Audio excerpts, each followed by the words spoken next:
নমস্কার,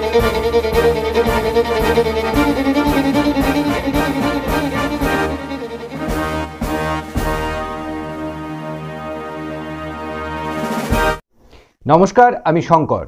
ব্রততী পরম্পরা ডিজিটাল নিউজে আপনাদের সকলকে স্বাগত। আজকের শিরোনামে বছর শুরু কথায় উচ্চারণে, কবিতা উৎসব 2024। ফের বেড়েছে তাপমাত্রা, রয়েছে বৃষ্টিপাতের আশঙ্কা। পরিচালনা আর অভিনয়ের মুন্সিয়ানায় সিনেমহলে তুমুল চর্চায় 12th ফেল।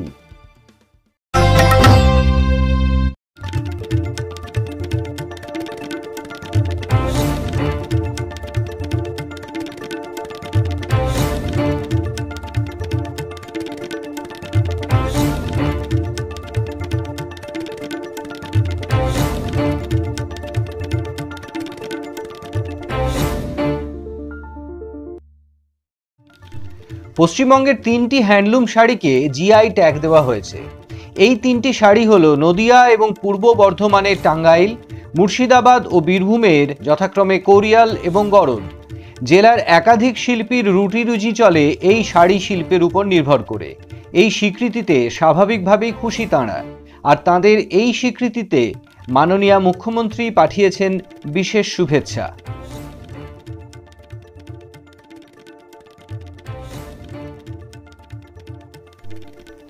বিশ্বের শীর্ষ ধনীদের মধ্যে 100 বিলিয়ন বা 10,000 কোটি ডলার সম্পদের মালিক হয়েছেন ফ্রান্সের বিখ্যাত প্রসাধনী কোম্পানি লরিয়ালের উত্তরাধিকারী ফ্রাঙ্কোয়েজ বেটেনকোর্ট মেয়ার্স।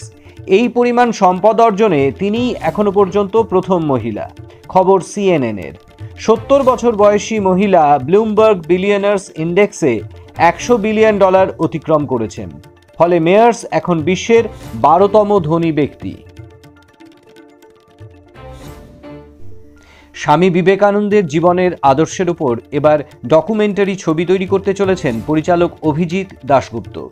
এই ডকুমেন্টারি ছবির সঙ্গে যুক্ত থাকছেন শিল্পপতি হর্ষবর্ধন নেওটিয়া। ছবিটির নাম দেওয়া হয়েছে বিবেক।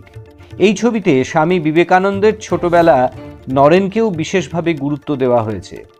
বিবেকানন্দের 161তম জন্মদিনেই এই ডকুমেন্টারি ছবিটি রিলিজ করবে।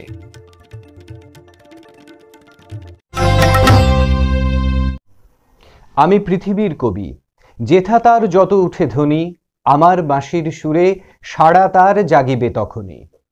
কবিতা একাডেমি আয়োজিত বাংলার বৃহত্তম কবিতা পার্বণে বহু ভাষা বহু স্বরের সমাগম ঘটে এভাবেই। 8ম বর্ষে পদার্পণ করা এই কবিতা উৎসবে বাংলার নানা প্রান্ত থেকে কমবেশি 500 জন কবি ও আবৃত্তিকার এবছর অংশগ্রহণ করেন। উৎসবের উদ্বোধনে বরিষ্ঠ কবি ও আবৃত্তিকারদের সম্মাননা জ্ঞাপন করা হয়। সেই সঙ্গে 3 দিনব্যাপী এই উৎসবে কবিতা ও আবৃত্তি পরিবেশনার পাশাপাশি এই শিল্প দুটিকে বিষয় করে কয়েকটি মননশীল আলোচনা সভাও আয়োজিত হয়। বিস্তারিত প্রতিবেদনে। কল্লোলিনী তিলোত্তমার বুকে রাজ্য কবিতা একাডেমির 3 দিনব্যাপী কবিতা উৎসব, যাকে কেন্দ্র করে শব্দ উচ্চারণের পরিবেশনায় কবি আবৃত্তিকার থেকে গুণমুগ্ধ ভক্ত ও সাধারণ শ্রোতার আবেগ উদ্দীপনার জোয়ার আশানুরূপভাবে ক্রমশ বৃদ্ধি পাচ্ছে। এবারের 8ম কবিতা উৎসবের উদ্বোধনের দিনে কিছু স্মরণীয় মুহূর্ত তৈরি হয়। এই প্রথমবার রাজ্য সঙ্গীত হিসাবে স্বীকৃতি পাওয়া রবীন্দ্রনাথ ঠাকুরের বাংলার মাটি বাংলার জল গানটি গাওয়া হয় কবিতা উৎসবের উদ্বোধনী অনুষ্ঠানে। রাজ্য কবিতা একাডেমির সভাপতি সুবোধ সরকার ও মুখ্য অতিথি রাজ্যের শিক্ষামন্ত্রী ব্রাত্য বসু সহ অন্যান্য বিশিষ্ট কবি ও আবৃত্তিকারের উপস্থিতিতে উৎসবের শুভ উদ্বোধন হয়। প্রথামাফিক এই উদ্বোধনী অনুষ্ঠানে প্রবীণ ও নবীন কবি আবৃত্তিকারদের সম্মানিত করা হয় কবিতার জন্য তাদের একনিষ্ঠ সাধনা ও অনন্য কাজগুলিকে স্বীকৃতি জানিয়ে। এবছর জীবনানন্দ দাস সম্মাননা পেয়েছেন কবি দেবীপ্রসাদ বন্দ্যোপাধ্যায়, সুভাষ মুখোপাধ্যায় ও সুনীল গঙ্গোপাধ্যায় নামাঙ্কিত সম্মাননা পেয়েছেন যথাক্রমে গৌতম চৌধুরী ও যশোধরা রায়চৌধুরী। অনন্য মঞ্চ পরিবেশনা ও নিজ অভিজ্ঞতায় বাচিক শিল্পের একজন অভিভাবক হয়ে উঠেছেন বিজয়লক্ষ্মী বর্মন। শিল্পীকে এবার কবিতা উৎসবে কাজী সব্যসাচী সম্মাননা প্রদান করা হয়। আবৃত্তিকার সৌমেন চট্টোপাধ্যায় লাভ করেন নীলাদ্রি শেখর বসু সম্মান। নতুন প্রজন্মের সব্যসাচী সরকার পান বিনয় মজুমদার সম্মান ও বাচিক শিল্পী মৌলি দাশগুপ্ত পান আবুল কাশেম রহিমউদ্দিন সম্মান। বরাবরের মতো 3 দিনের এই কবিতা উৎসবে রবীন্দ্র সদন থেকে একতারা মুক্তমঞ্চ, বাংলা একাডেমি থেকে অবনীন্দ্র সভাঘর, সর্বত্রই কবি ও আবৃত্তিকারেরা তাদের পরিবেশনা দিয়ে উৎসবের সর্বাঙ্গীন সাফল্যতা এনে দেয়। সেই সঙ্গে সঞ্চালক ও উৎসবের কার্যপ্রতিনিধিদের ভূমিকাও ছিল গুরুত্বপূর্ণ। কবিতা পাঠ ও আবৃত্তি উপস্থাপনার পাশাপাশি এবারের বিশেষ আকর্ষণ ছিল কবিতা ও আবৃত্তি বিষয়ক কয়েকটি মননশীল আলোচনা সভা। নন্দন 3 ও বাংলা একাডেমির সভাঘরে 3 দিনব্যাপী এই সংক্রান্ত নানান বিষয়ে আলোচনা অনুষ্ঠিত হয়। বক্তার ভূমিকায় যেমন অংশগ্রহণ করেছিলেন শ্রীজাত বন্দ্যোপাধ্যায়, প্রণতি ঠাকুর, সুতপা বন্দ্যোপাধ্যায় ও ব্রততী বন্দ্যোপাধ্যায়ের মতন স্বনামধন্য কবি ও আবৃত্তিকারেরা, তেমনি কবিতার অনুবাদ নিয়ে মনজ্ঞ আলোচনা করেছিলেন অধ্যাপক চিন্ময় গুহ। সিনেমা ও কবিতার সংযোগের বিষয় নিয়ে অনন্য ধারার আলোচনা করেছিলেন চিত্রপরিচালক অতনু ঘোষ, সোহিনী দাশগুপ্ত সহ প্রমুখ বিশিষ্টজনেরা। এই আলোচনা সভার প্রেক্ষিতেই ডিজিটাল নিউজের ক্যামেরায় সাক্ষাৎকার দিলেন কবিতা একাডেমির সভাপতি সুবোধ সরকার।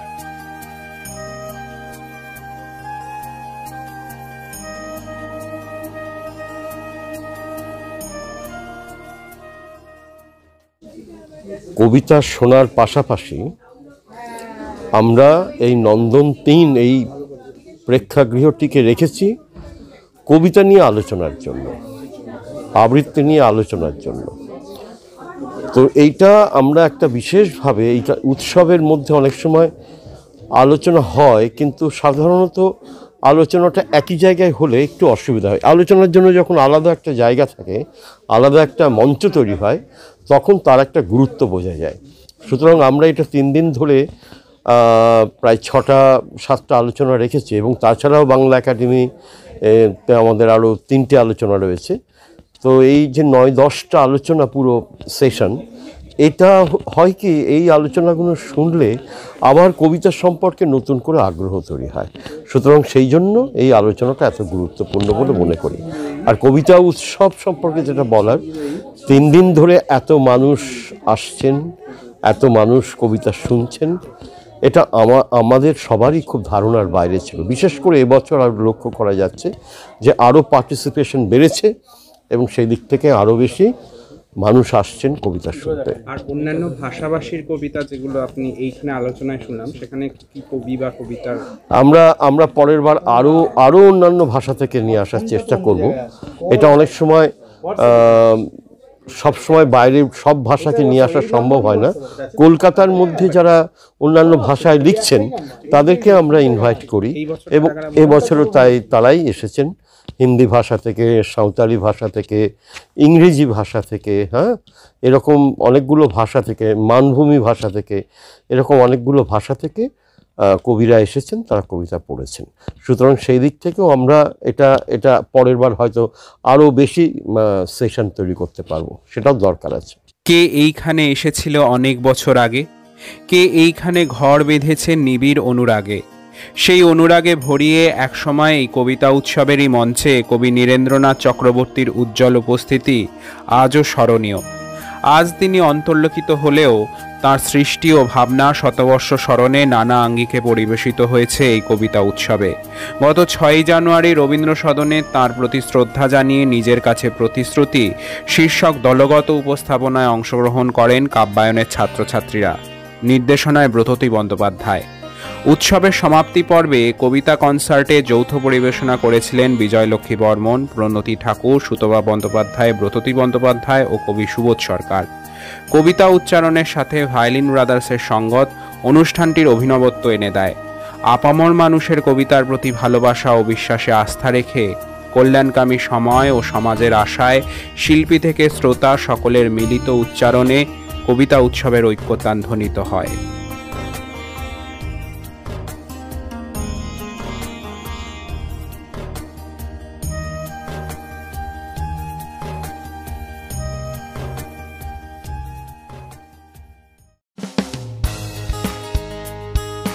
ব্রততী পরম্পরা ও কাব্যায়নের বিভিন্ন শাখায় অফলাইন ও অনলাইন আবৃত্তি প্রশিক্ষণের জন্য ভর্তি চলছে। কবির রোড, সল্টলেক, বারাকপুর, সোনারপুর, চুঁচুড়া, বেহালা, শ্রীরামপুর, শ্যামবাজার ও শান্তিনিকেতন শাখায় ভর্তির জন্য যোগাযোগ করুন এই নাম্বারগুলিতে।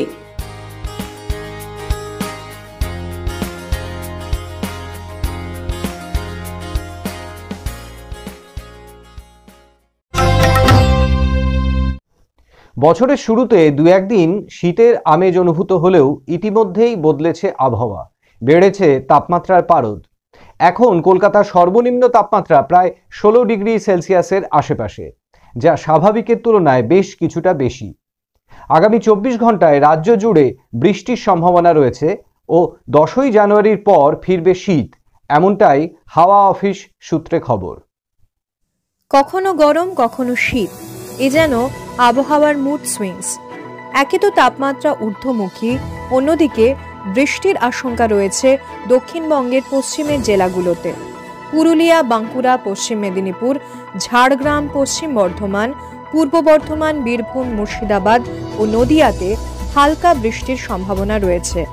পশ্চিমে ঝঞ্ঝা ও পূবালি হাওয়ার সংঘাতে এই বৃষ্টি হবে বলে আশঙ্কা।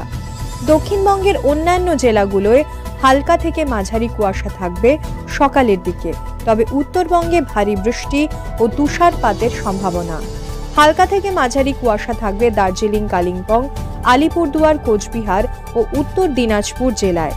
10ই জানুয়ারি থেকে ফের শীতের আমেজ টের পাবেন শীতপ্রেমীরা।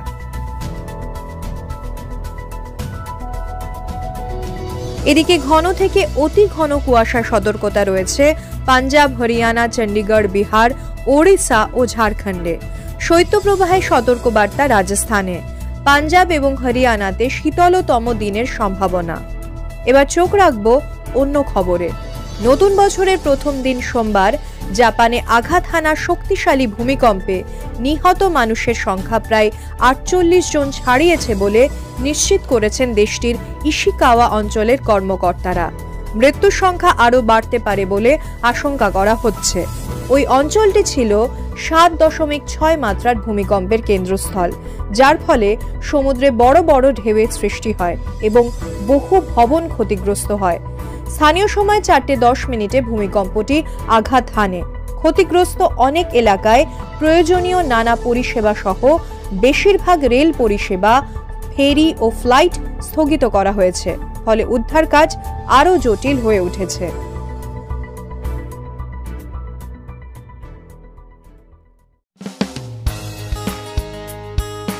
ব্রততী পরম্পরা ও কাব্যায়নের বিভিন্ন শাখায় অফলাইন ও অনলাইন আবৃত্তি প্রশিক্ষণের জন্য ভর্তি চলছে। কবির রোড, সল্টলেক, বারাকপুর, সোনারপুর, চুঁচুড়া, বেহালা, শ্রীরামপুর, শ্যামবাজার ও শান্তিনিকেতন শাখায় ভর্তির জন্য যোগাযোগ করুন এই নাম্বারগুলিতে।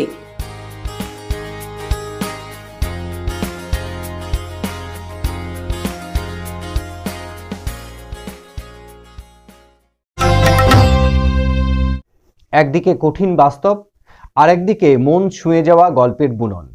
পরিচালক বিধু বিনোদ চোপড়া এবং অভিনেতা বিক্রান্ত মেসির দুর্ধর্ষ যুগলবন্দিতে দর্শকদের মনে জায়গা করে নিয়েছে 12th ফেইল।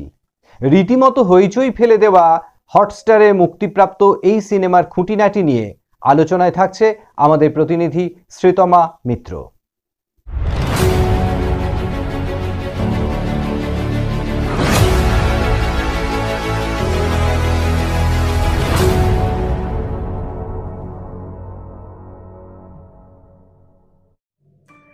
নমস্কার, আজকের মুভি রিভিউ পর্বে সকলকে স্বাগত। ইতিমধ্যে আপনারা জেনে গেছেন আজকে কোন সিনেমা নিয়ে আমরা কথা বলতে চলেছি, এবং শুধু এই আমাদের মাধ্যমে জানা নয়, রীতিমতো সোশ্যাল মিডিয়ার পাতা থেকে শুরু করে সিনে দর্শক মহলে চর্চার তুঙ্গে রয়েছে বিনোদ চোপড়ার তৈরি 12th ফেইল। একদম বাস্তব একটা কাহিনীকে নিয়ে বাস্তবের সঙ্গে লড়াই করে জীবনে সফল হওয়ার একটা গল্পকে অসাধারণ একটা বুননের মধ্য দিয়ে সিনে স্ক্রিনে ফুটিয়ে তুলেছেন পরিচালক। এবং শুধু পরিচালকের কথা বললেই হবে না, এখানে কাকে এগিয়ে রাখবো, পরিচালক না অভিনেতা। বিক্রান্ত মেসি জীবনের সেরা অভিনয় সবটুকু উজাড় করে দিয়েছেন এই সিনেমার জন্য। আসলে বোধহয় সিনেমার গল্প বা বাস্তব চরিত্র যাকে নিয়ে এই সিনেমা তৈরি, সেই গল্পই বোধহয় এমন হৃদয়স্পর্শী যেটাকে অভিনয় করতে হয় না, যেটা ভিতর থেকে বেরিয়ে আসে। এই সিনেমা নিয়ে সেইভাবে নেগেটিভ কোনো পয়েন্ট আলোচনায় রাখতে পারবো না, সত্যি বলতে সেরকম কিছু নেগেটিভ লাগেও নি। সিনেমার গল্প থেকে শুরু করে তার বলার ধরন, স্ক্রিন প্লে, পরিচালনা এবং তার সঙ্গে সঙ্গে অভিনয়, শুধুমাত্র বিক্রান্ত মেসি নয়, সঙ্গে পার্শ্ব চরিত্রে যারা রয়েছেন, বাবা মায়ের চরিত্র বা অন্যান্য চরিত্রে যারা রয়েছেন, প্রত্যেকেই নিজের সেরাটা উজাড় করে দিয়েছেন এই সিনেমার জন্য। যার জীবনের গল্পকে নিয়ে এই সিনেমা এগিয়েছে তিনি হলেন মনোজ শর্মা, একজন সফল ব্যক্তিত্ব। কিন্তু এই সফলতা কিন্তু তার জীবনে সহজে আসেনি এবং খুব স্বাভাবিকভাবেও আসেনি, এসেছে একদম যেন সিনেমার মতো করে। আসলে তিনি ছোটবেলায় এমন একটা গ্রামে বড় হয়েছেন যেখানে মনে করা হতো যে সেখানকার ছেলেমেয়েরা কখনো জীবনে বড় হওয়ার স্বপ্ন দেখতে পারে না বা তাদের নিজেদের চেষ্টায় তারা জীবনে এগিয়ে যেতে পারবে না। আর ইউপিএসসি ক্র্যাক করে আইপিএস বা আইএস হওয়া তো তাদের কাছে একটা আকাশের তারা ছোঁয়ার মতো। তো সেখানে স্কুল কলেজগুলিতে এরকমই প্রথা ছিল, ছাত্রছাত্রীরা নকল করেই পরীক্ষা দেওয়ায় অভ্যস্ত ছিল এবং এই মনোজ শর্মাও সেরকমই এক পরিস্থিতির শিকার। কিন্তু তিনি যে বছর দ্বাদশ শ্রেণীর পরীক্ষায় বসেন সেই বছর একজন পুলিশ অফিসার এসে এই নকল করা পদ্ধতি বন্ধ করে দেয় এবং যার ফলবশত যিনি মূল চরিত্র তিনি তার দ্বাদশ শ্রেণীর পরীক্ষায় অকৃতকার্য হন এবং এখান থেকেই তার জীবনের মোড় ঘুরতে শুরু করে, যাকে নিয়ে যে গল্পকে নিয়েই এই সিনেমা মূল ভিত্তি করে এগিয়েছে এবং এই মনোজ শর্মার চরিত্রকে সিনেমায় ফুটিয়ে তুলেছেন বিক্রান্ত মেসি। ওই পুলিশ অফিসারের জীবনে আগমন ঘটার পরই মনোজ শর্মার মনে হতে থাকে যে তাকেও জীবনে একদিন ওনার মতো হতে হবে এবং সেই থেকে শুরু তার এক স্বপ্নের পিছনে দৌড়ে চলা, এক স্বপ্নকে ছোঁয়ার জন্য প্রতিশ্রুতিবদ্ধ হওয়া। বাস্তবের সঙ্গে এক কঠিন লড়াই, দারিদ্রতার সঙ্গে কঠিন লড়াই, পরিবারের সঙ্গে কঠিন লড়াই, এই সমস্ত বাধা অতিক্রম করে তিনি একজন সফল ব্যক্তিত্বে পরিণত হন অবশেষে। তাই এই সিনেমা শুধুমাত্র একটা ভালো সিনেমা দেখব বলে দেখার জন্য নয়, এই সিনেমা তাদের অবশ্যই দেখা উচিত যারা জীবনের প্রতি পদে নানা ব্যর্থতার সঙ্গে লড়াই করে চলেছে, বাস্তবের সঙ্গে লড়াই করে চলেছে। এবং আবহ সঙ্গীতে এই সিনেমায় দায়িত্ব ছিল শান্তনু মৈত্রের ওপর। আর শান্তনু মৈত্রের ওপর আবহ সঙ্গীতের দায়িত্ব থাকলে সেটা যে একটা অন্য মাত্রায় পৌঁছে যায় সেটা বোধহয় আর নতুন করে বলতে লাগে না। তাই পরিচালনা, বিনোদ চোপড়ার পরিচালনা মানে আমাদের এক্সপেকটেশন একটা আলাদা লেভেলের থাকে। আর এবারও তিনি যেন কোথাও তার আগের কাজগুলোর থেকে আরও এক ধাপ নিজেকেই ছাপিয়ে গিয়েছেন। অভিনয়, পরিচালনা, সিন মেকিং, যিনি চিত্রনাট্যকার, মানে সবার অবদান এই সিনেমাকে একটা অন্য লেভেলে নিয়ে গেছে বলা যায়। এবং সমস্ত দিক দিয়ে যে একটা সিনেমা এতটা পারফেক্ট হতে পারে সেটা বোধহয় এই সিনেমা না দেখলে বোঝা যেত না। আর বারবার বলছি না, শুধুমাত্র একটা ভালো সিনেমা দেখবো বলে নয়, যারা ছাত্রছাত্রীরা রয়েছেন তাদের জীবনে নানা ব্যর্থতা, নানা লড়াইকে অতিক্রম করে কিভাবে সফলতার শীর্ষে নিজেকে প্রতিষ্ঠিত করা যায় সেই প্রেরণা পাওয়ার জন্যও 12th ফেল দেখা অত্যন্ত জরুরি বলে আমার মনে হয়।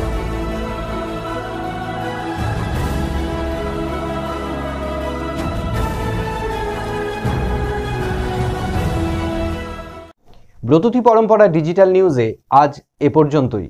দেখা হবে আগামী সপ্তাহে ঠিক একই সময়ে। নমস্কার।